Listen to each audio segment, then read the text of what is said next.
하나님 말씀 봉독하겠습니다.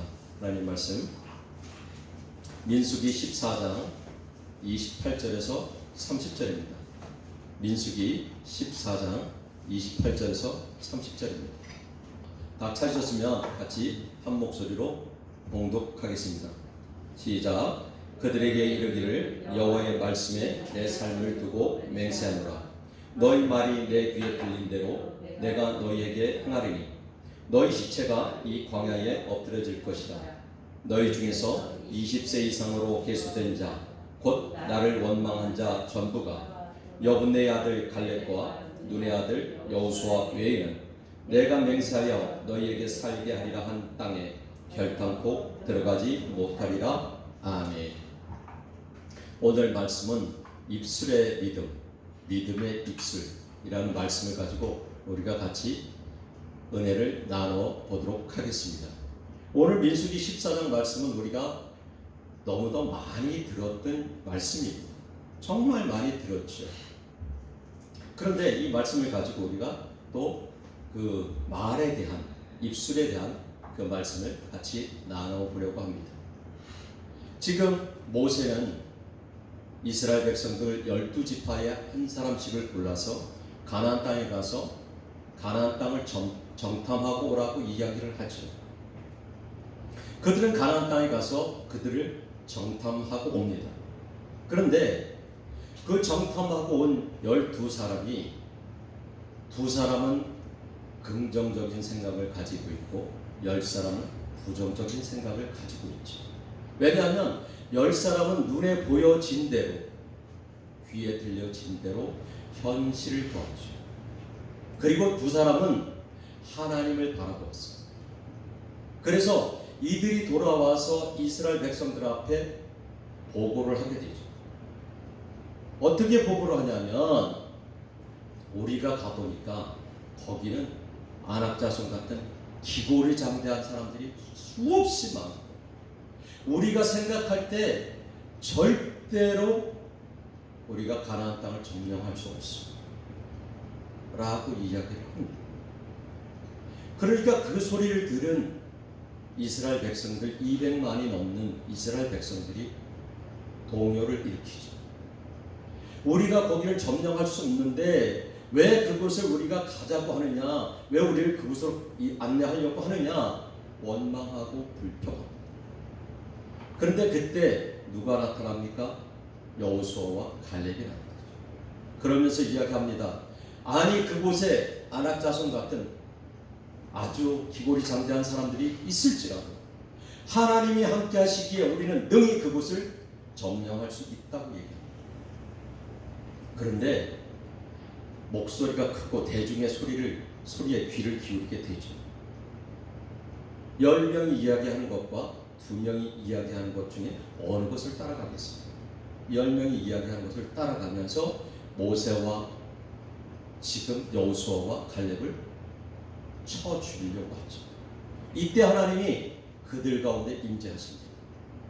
그리고 하나님께서 노하시죠. 모세가 기도할 때 그들을 다 질병으로 쓸어버리겠다고 얘기합니다. 그때 하나님은, 그때 모세는 그들을 위해서 중보하기도 합니다. 오늘 지금 하나님께서 28절에서 이야기하는 말씀이 그 말이죠. 그들에게 이르기를 여호와의 말씀에 내 삶을 두고 맹세한다고 합니다. 내 삶을 두고 너희 말이 내 귀에 들린 대로 내가 너희에게 행하겠다고 얘기합니다. 우리 입술의 말이 다 하나님께 들립니다. 그런데 그 말이 부정적인 말들, 원망의 말들, 불평의 말들, 그것을 하나님 들으시고 그거에 대한 징계를 하겠다고 이야기를 하는 겁니다. 그러면서 뭐라고 하냐면 너희 시체가 이 광야에 엎드려질 것이라. 너희 중에서 20세 이상으로 계수된 자, 곧 나를 원망한 자 전부가 어디에요?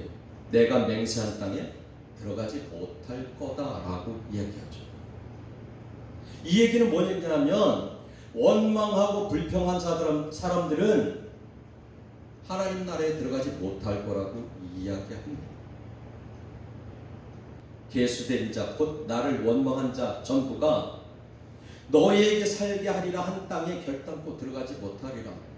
이것은 지금 천국을 예표할 수도 있죠. 하나님 나라를 예표할 수 있습니다. 그런데 우리의 삶은 어떠냐? 사람의 입과 혀는 제일 연약하고 제일 간사합니다. 그래서 조금만 맛이 없으면 맛이 없다, 맛이 있다, 짜다, 달다, 불평하지. 그렇죠? 그뿐만 아니라 우리 입술은 정말 연약해서 어디 조금만 스치기만 해도 찢어집니다. 상처가 나죠. 그런데 이 상처가, 입술의 상처는 정말 빨리 아뭅니다. 혀를 깨물어도 혀가 금방 아물지죠. 약을 안 발라도 잘 아물기도 합니다. 저는 이것을 생각하면서 우리가 하나님 앞에 잘못된 말로 불평하고 원망했을지라도 하나님 앞에 나아가 회개하고 돌이키면 하나님께서 금방 용서해 주시겠구나 하는 생각을 해보기도 합니다. 우리 입술이 정말 연약해서 부정적인 말들을 쉽게 하죠. 남을 정죄하고 비판하는 말들을 너무 쉽게 합니다. 그래서 야고보는 뭐라고 이야기하냐면 3장 6절에서 혀는 불이요 불의 세계다 라고 이야기를 하는 겁니다. 우리의 믿음이 어떤지는 그 사람이 말하는 것을 보면 대충 알 수 있습니다. 그 사람이 말하는 것을 보면 그 사람의 내면성을 알겠다고 이야기를 하죠. 믿음이 신실하면 입술이 두껍다라고 저는 이야기하고 싶습니다. 입술이 두껍다는 것은요, 말이 가볍지 않다는 겁니다. 말이 가볍지 않다는 것은 세상적인 말과 불평과 원망과 시기 질투 섞인 이런 말을 하지 않는다는 거죠. 말은 우리에게 너무도 중요합니다. 특히 믿음을 가지고 살아가는 우리에게는 이 입술의 말이 결국은 믿음을 좌우하기도 하죠. 그 입술의 말을 통해서 복음이 나가기도 하고 저주하기도 하는데 세상 사람들은 남을 정죄하고 비판하기를 아주 쉽게 할지라도 우리가 하나님의 자녀로서 믿음이 있는 사람으로서 그것들을 제어하고 우리는 축복의 말만, 긍정의 말만 해야 하나님께서 기뻐할 수 있습니다. 잠언 18장 21절 이렇게 얘기하죠. 죽고 사는 것이 혀의 힘에 달렸나니 혀를 쓰기 좋아하는 자는 혀의 열매를 먹으리라 라고 이야기를 합니다. 다윗은요, 시편 139편 4절에서 이렇게 고백합니다. 여호와여, 내 혀의 말을 알지 못하는 것이 하나도 없으십니다 라고 이야기를 합니다. 우리는 이 말에 대한 것을 너무도 잘 알고 있지만 지금 이스라엘 백성들은 그럼에도 불구하고 원망하고 불평합니다. 출애굽을 해서 3일 지난 시점부터 계속 원망하고 불평합니다. 출애굽기를 보면 원망하고 불평하는 것이 참 많이 나오죠. 출애굽기 민수기에는 원망과 불평의 단어가 참으로 많이 나옵니다. 하나님이 때를 따라서 먹을 것을 주시고 또 공급해 주심에도 불구하고 구름 기둥과 불 기둥으로 그들을 덥지 않게 춥지 않게 해주심에도 불구하고 눈앞에 보이는 것 잠시 우리 욕구를 채울 수 있는 것이 없는 그것으로 불평하고 원망합니다. 사람의 입술은 참으로 그래서 간사하다고 해요. 그래서 우리의 모습은 우리의 믿음은 입술의 믿음을 통해서 나타나기도 하죠. 말을 통해서 나타나기도 합니다. 그래서 오늘 이 시간은 입술의 신앙과 입술의 믿음에 대해서 생각해보는 시간이 됐으면 좋겠습니다. 왜 믿음을 입술에 비유할까요? 우리가 너무 잘 아는 말씀 있죠. 이사야 6장 가서 보면 이사야가 고백해요. 나는 입술이 부정한 자다 라고 고백합니다. 그때 천사들이 나타나서 핀 숯불을 이사야 입술에 대고 거룩하다 라고 이야기합니다. 우리의 입술은 이렇게 부정한 옷입니다. 그렇다면 이 믿음을 왜 믿음을 입술에 필요할까? 첫째는 믿음이 연약해지면 입술에서 나타나기 때문에 그렇습니다.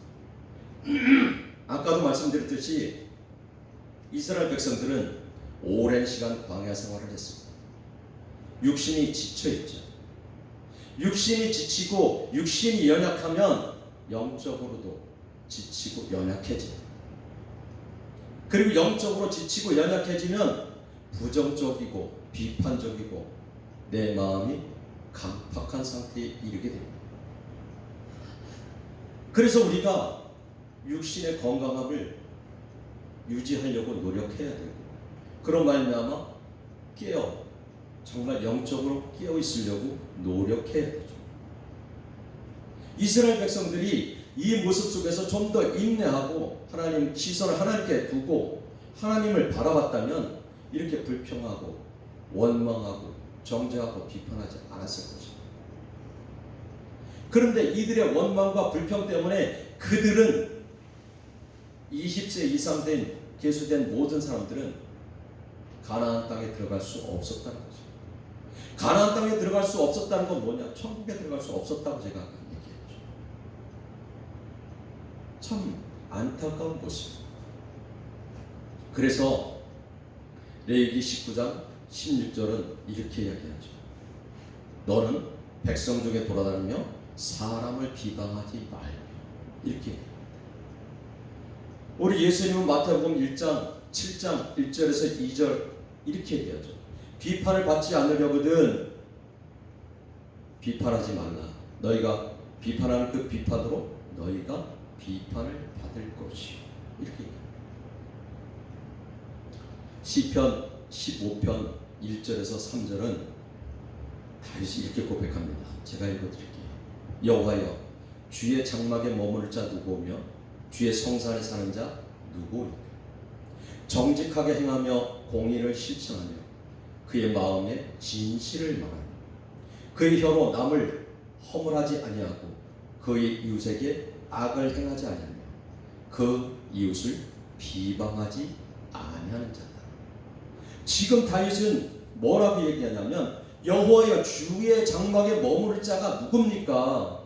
주의 성산에 사는 자가 누굽니까? 그런 사람은 정직하게 행하며 공의를 실천하며 그 마음에 진실을 말하며, 가장 중요한 거, 혀로 남의 허물을 하지 아니하고 이웃을 비방하지 않는 사람, 이런 사람이 주의 장막에 머무를 자라고 얘기하죠. 주의 성산에 사는 자라고 지금 이야기하고 있습니다. 그래서 시편 37편 8절에 얘기하죠. 불평하지 말라, 오히려 악을 만들 뿐이라라고 이야기합니다. 야고보서 5장 9절에서 얘기하죠. 형제들아, 서로 원망하지 말라. 그리하여야 심판을 면하리라 라고 해요. 우리 말씀을 통해서 나눠봤지만 이 원망과 불평, 비방하는 것, 남을 험담하는 것, 하나님 결코 기뻐하지 아니함을 알 수 있습니다. 그런데 이게 우리의 마음대로 됩니까? 안 되잖아요. 그렇죠? 우리의 마음대로 되지 않으니까 누구를 의지해야 됩니까? 하나님을 의지해야 되죠. 하나님을 의지하기 위해서는 기도해야 되고 말씀 가운데 거해야 되고 예배 가운데 거해야 우리의 입술을 마귀가 주관하지 않습니다. 성령께서 인도하시는 대로 우리가 말하고 고백하게 되죠. 두 번째는요, 믿음이 연약해지면 세상 것에 집착하게 되고 눈에 보여지는 것만을 믿으며 말하게 됩니다. 우리 사사기 13장에서 16장까지 보면 삼손이 그 모습, 분명하게 하나님의 나실인으로 기름 부음 받았죠. 그런데 삼손은 블레셋의 여자 딥나를 얼굴만 보고 좋아했어요. 블레셋은 이스라엘의 원수예요. 그런데 그 딥나를 아내로 맞이하겠다고 부모에게 협박을 합니다. 결국은 딥나를 아내로 맞이하죠. 그런데 또 살다 보니까 어때요? 별로예요. 그래서 그 딥나를 누구에게 줘요? 친구에게 줘요. 이 못된 사람이죠. 하나님의 나시린인데 그래요. 그리고 또 다른 사람을 찾아 헤매는 거죠. 그리고 블레셋에 가서 또 보니까 누가 마음에 들었나요? 드릴라가 마음에 들었어요. 그래서 드릴라에게 마음을 의지하죠. 그런데 드릴라의 그 모습 속에서 드릴라가 말로 삼손을 유혹합니다. 깨어 있었다면, 나시린으로 하나님만 바라봤다면 눈에 보여지는 것으로 판단하지 않았을 겁니다. 그리고 드릴라가 이야기하는 그 속삭임에 귀 기울이지 않았을 겁니다. 그런데 시선을 세상에 두고 하나님 말씀 가운데 거하지 못했기 때문에, 기도 가운데 거하지 못하고 예배 가운데 거하지 못하고 세상을 바라보며 살다 보니까 유혹에 넘어가서 눈이 뽑히고 블레셋의 조롱을 받는 치욕을 겪게 됩니다. 우리 사울왕은 어떤가요? 사무엘상에서 사울왕은 정말 신실한 믿음을 가진 자였어요. 그런데 그에게 왕이라는 굴레가, 왕이라는 권세가 그를 병들게 했죠. 주위에서 많은 사람들이 그를 존경하고 존중할 때 그는 교만의 자리에 있었습니다. 하나님을 바라보고 하나님 안에 있었다면 낮아지고 겸손하려고 노력했겠죠. 그럼에도 그러지 못하고 결국은 악한 영에 사로잡혀서 다윗을 원수로 여기다가 죽음을 맞이하게 됩니다. 우리가 잘 아는 다윗은 어떤가요? 다윗은요, 정말 오랜 생활, 도피 생활을 했잖아요. 어려운 생활을 했습니다. 십수년을. 그러다가 왕이 되고 통일 왕국을 이뤘습니다. 이제 자유해졌어요. 이제 평안해졌어요. 전쟁의 장수들이 뭐라고 하냐면, 왕이여 이제는 궁에만 계십시오. 전쟁은 우리가 하겠습니다. 그때 궁에 있으면서 시간이 났잖아요. 시간이 났으면 그때 좀 깨어 있으려고 기도했으면, 부하들이 나가서 목숨을 걸고 전쟁할 때 좀 더 깨어 있었다면 바세바의 그 아름다운 모습을 보지 않았을 겁니다. 그런데 그 주어진 시간 속에서 세상을 바라보면서 눈을 뜨니 눈앞에는 정말 아름다운 여인이 있습니다. 당신의 부하 우리아의 아내라는 것도 분명히 알고 있었음에도 그를 데려다가 동침하는 죄악을 했다. 이것이 왜 성경에 이렇게 디테일하게 자세하게 기록을 해놨습니까? 우리의 모습을 비춰보라는 거죠. 나의 모습을 비춰보라는 거예요.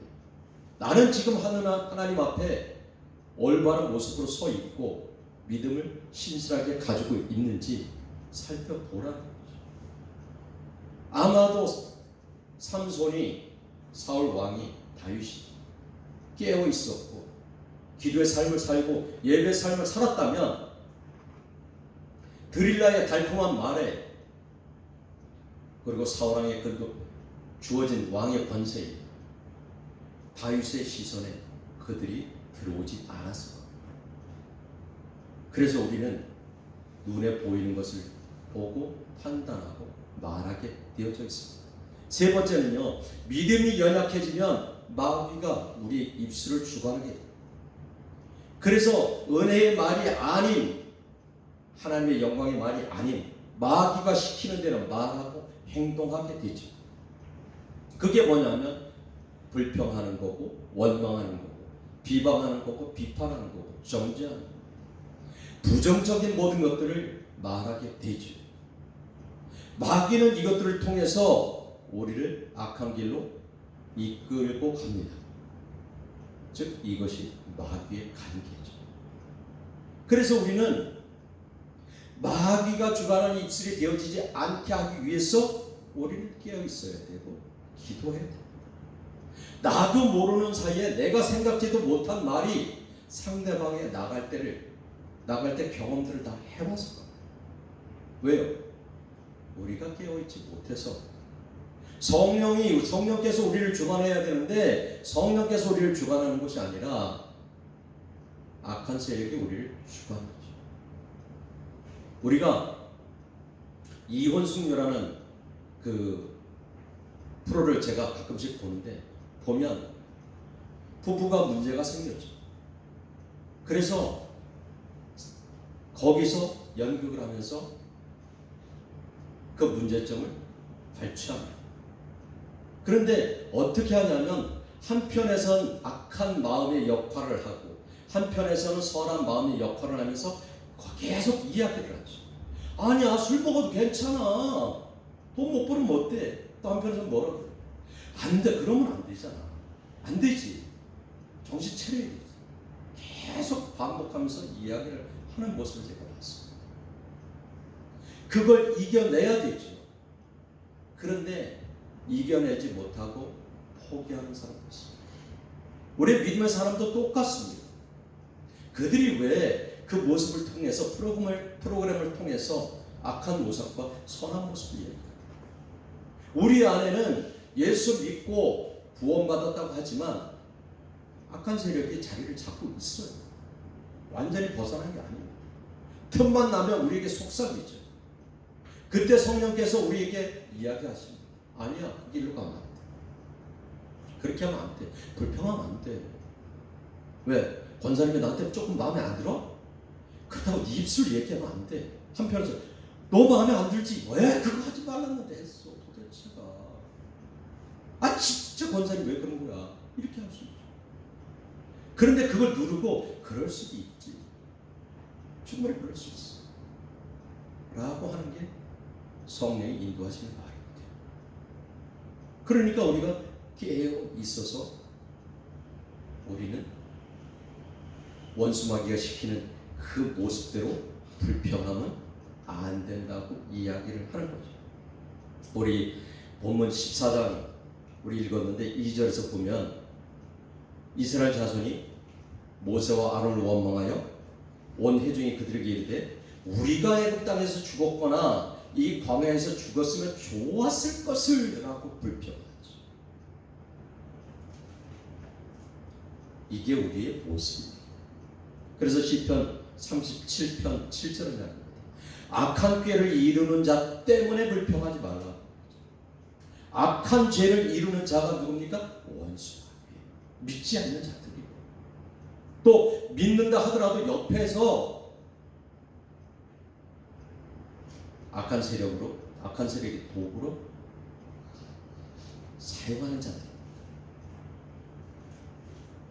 우리 역대하 35장 20절에서 24절, 열왕기하 23장에서 요시야 왕에 대해서 이야기합니다. 이 요시야 왕은 히스기야 왕이 정조 할아버지가 됐죠. 히스기야 왕의 아들이 므낫세였죠. 므낫세 왕의 아들이 아몬입니다. 아몬 왕의 아들이 요시야죠. 므낫세부터 시작해서 아몬까지는 정말 악한 일을 많이 했습니다. 우상을 섬기고. 그런데 요시야 왕은 그것들을 다 부셨어요. 그리고 하나님만 바라보자고 했어요. 그래서 참 거룩한 모습, 성결한 모습이 되어졌다고 성경은 이야기하고 있죠. 그런데 잠깐 마음을 놓는 사이에 어떤 일이 벌어졌습니까? 애굽의 느고 왕이 아수르를 치려고 합니다. 그런데 아수르하고 특별하게 관계도 없는데 오지랖이 넓어서 이 요시야 왕은 지가 나선 거예요. 그리고 내가 그 전쟁과 싸우겠다고 나선 거죠. 그러니까 애굽의 느고왕이 그러지 마라. 너하고 무슨 상관이 있는데 네가 거기서 싸우려고 그러냐. 내가 꿈을 꾸니까 하나님이 그 자리에 가지 말라고 했다. 제발 간섭하지 마라. 그런데 이 요시아는 옷을 왕의 복장을 변장을 하고 그 전쟁에 나갑니다. 그리고 결국 그 전장에서 죽게 되죠. 우리가 아까도 다윗을 잠깐 말씀드렸지만 이 요시야 왕도 그렇게 깨어있던 사람이 잠시 잠깐 틈을 보이는 그 사이에 마귀가 그를 분별력이 없게 했습니다. 그래서 결국은 죽게 되는 이런 모습이 요시야 왕이었습니다. 우리는 정말 정신을 바짝 차리고 깨어있지 않으면 마귀는 틈만 나면 우리를 걸고 넘어질 것 같죠. 그게 뭐냐면 원망이고 불평이고 우리 입술을 통해서 우리의 말을 통해서 넘어뜨리고 잡아뜨리려고 하죠. 한 가지 예를 들면서 말씀을 마치려고 합니다. 옛날 어떤 집에 딸이 셋이 있었습니다. 이 장성한 딸들이 시집을 못 가고 있으니 아버지가 참으로 걱정이 많습니다. 이 딸들은 첫째 딸은 너무도 게으르고 또 둘째 딸은 도벽이 아주 심합니다. 셋째 딸은요 원망과 불평이 참 많은 사람. 그러니까 누가 데리고 가려고 안 하지. 그런데 건너 마을에 부자 영감이 우리 집에 아들이 셋이 있는데 딸을 우리에게 다오 이렇게 얘기하죠. 그러니까 솔직하게 이야기를 합니다. 우리 딸들이 이런 문제가 있다. 걱정하지 마. 내가 알아서 한다. 그리고 다 시집을 보내게 됩니다. 이 부자 영감이 며느리 셋을 데려다가 자, 첫째 딸은 너무 게으르잖아요. 그러니까 종들을 많이 붙여줘. 너 게으른 대로 생활해. 나머지 종들이 다 그 첫째 딸은 그걸로 만족하는 거죠. 둘째 딸은 어때? 도벽이 심하잖아요. 도벽이 심하니까 이 부자 영감이 곡간 열쇠를 줍니다. 네가 쓰고 싶은 대로 쓰고 하고 싶은 대로 다 해. 그러니까 더 이상 도둑질할 필요가 없더라. 그런데 이 셋째 딸은 뭐가 있습니까? 원망과 불평이 가득하죠. 그러니까 시아버지가 이 부자 영감이 매일 셋째 딸한테 가요. 가서 그 원망하는 거 불평하는 거 다 들어줍니다. 매일 가는 거죠. 어느 날 이 딸의 아버지가 딸들이 어떻게 사나 싶어서 사돈의 집에 갑니다. 가서 딸들을 모아놓고 물어보죠. 잘 살고 있지? 첫째 딸, 종을 너무 많이 붙여줘서 그냥 아무것도 안 하고 그냥 살아요. 이렇게. 근데 둘째 딸은 전 곡간을 열쇠 주니까 뭐 내가 쓰고 싶은데 다 쓰고 아주 행복하게 삽니다. 근데 셋째 딸은 뭐라 그래요? 뭐라 그랬겠어요? 셋째 딸은 뭐라? 나 지겨워 죽겠어요. 시아버지가 맨날 찾아와서 아주 지겨워 죽겠어요. 라고 이야기해요. 그러니까 이 아버지가 그러냐 그러고 집을 나서서 돌아오면서 생각합니다.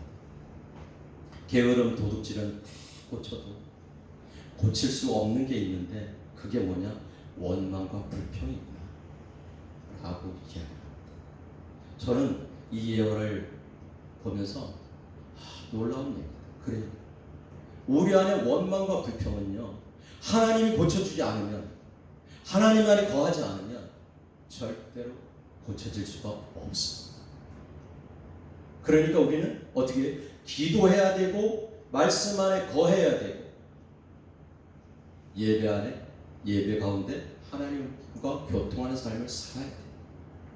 그래야만 우리의 입술이 믿음의 입술이 되고 복음의 입술이 되고 긍정의 입술이 되고 감사의 입술이 됩니다. 그렇지 않으면 우리의 입술은 불평과 원망의 입술이 되죠.